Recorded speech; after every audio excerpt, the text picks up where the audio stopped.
Hallo ihr Lieben, ich grüße euch wieder. Mein heutiges Projekt auf einem kleinen Aquarellkarton und ich arbeite heute mal mit Aquarellfarben. Das soll ein Projekt sein, das für Anfänger in der Aquarellmalerei gedacht ist.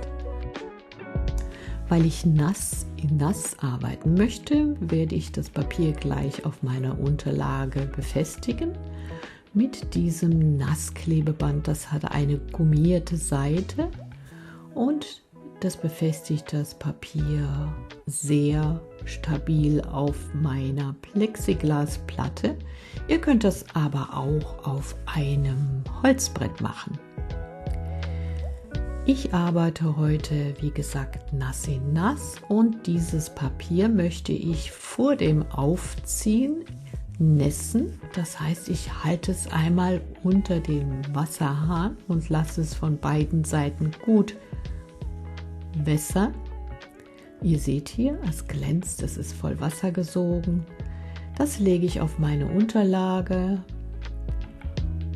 und dann nehme ich meine Stücke des Klebebands und feuchte die gummierte Seite mit Wasser an, klebe dann das Papier mit dem Klebeband auf die Unterlage. Wie gesagt, ihr könnt das gerne auch auf ein Holzbrettchen kleben. Ich finde, von dieser Plexiglasplatte löst sich das Klebeband später am besten ab. Das Ganze lasse ich jetzt trocknen, bis die Oberfläche wirklich trocken ist und kleine Falten ziehen sich dann glatt.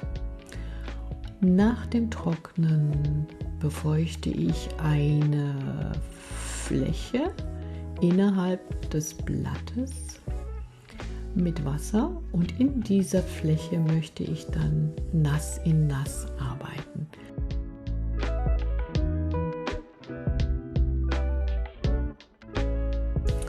Ihr könnt jetzt natürlich nicht sehen, wo meine Fläche ist. Gleich wird wie von Zauberhand das deutlich werden. Hier merke ich gerade beim Auftragen bildet sich eine Beule. Das ist ein Indiz dafür, dass ich das Papier vor dem Aufspannen nicht ausreichend habe sich ausdehnen lassen. Das heißt, ich hätte es nach dem Nässen noch etwas liegen lassen sollen und ein wenig später erst mit den Streifen ankleben. Dann würde das nicht passieren. Diese Beule macht aber in diesem Fall eine besondere Arbeit für mich. Das heißt, sie trägt zum Gelingen meines Projekts sogar bei. Und hier seht ihr, ich gebe die Farbe jetzt auf den Rand der feuchten Fläche und die Farbe verteilt sich von alleine in das Innere der Form. Hier am Rand franzt sie noch ein bisschen aus. Das Papier habe ich wohl nach dem Aufspannen nicht komplett trocknen lassen. Aber das macht auch nichts. Das wird integriert in den Kunstprozess.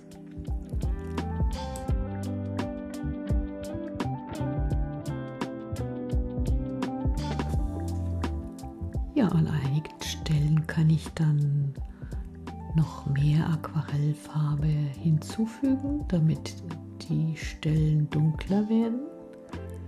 Und mit diesen Innenlinien folge ich quasi der Beule, die im Papier ist. Das gibt zufälligerweise einen extra plastischen Effekt.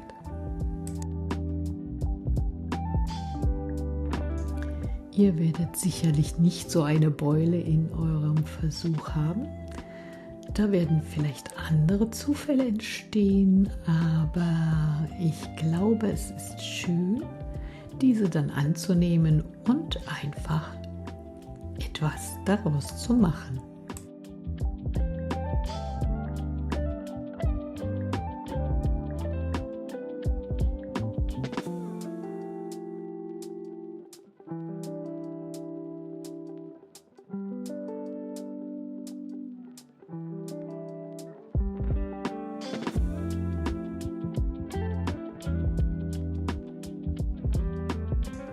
Ich probiere einfach aus, wie es sich auswirkt, wenn ich Farbe weniger verdünnt auftrage oder wenn ich etwas flüssigere Farbe auftrage. Wenn ihr das in ein paar Übungen schon mal gemacht habt, wird euch das bestimmt irgendwann richtig leicht fallen.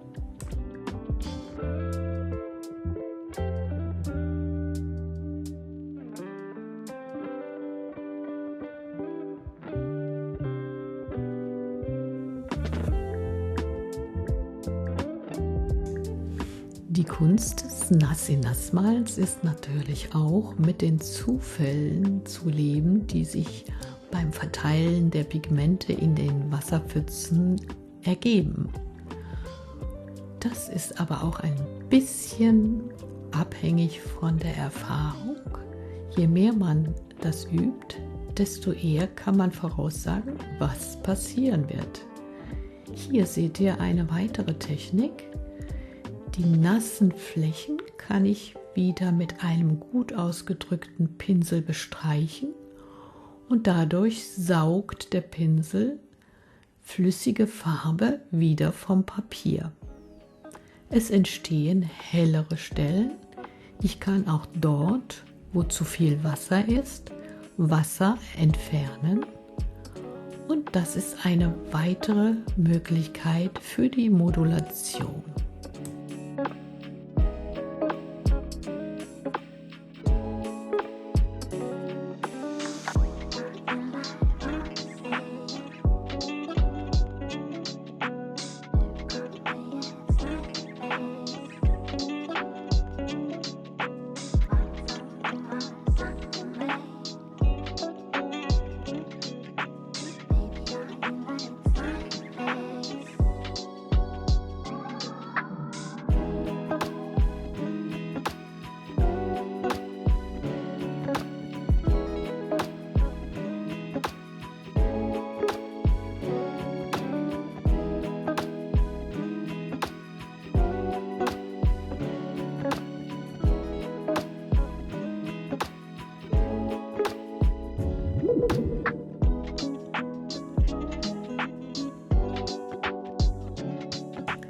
Da das Ganze für mich aussieht wie eine Frucht, füge ich hier oben noch eine weitere feuchte Fläche hinzu und dann schaffe ich eine Verbindung zwischen der unteren Form und der kleinen feuchten Fläche, die ein Stiel suggerieren soll, ein Stängel. Und die Farbe läuft automatisch aus der großen in die kleine Form, feuchte Form hinein.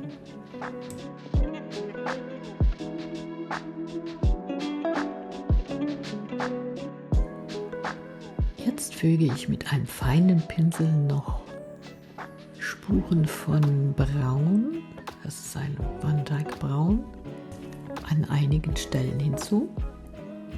Das reagiert mit der Indigo-Farbe, die ich zuerst benutzt habe, und vermischt sich teilweise und bildet auch noch zusätzliche Strukturen.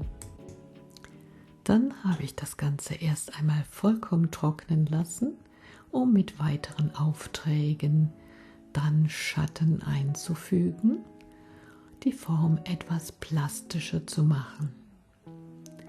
Hier male ich also nicht mehr nass in nass, sondern nass auf trocken.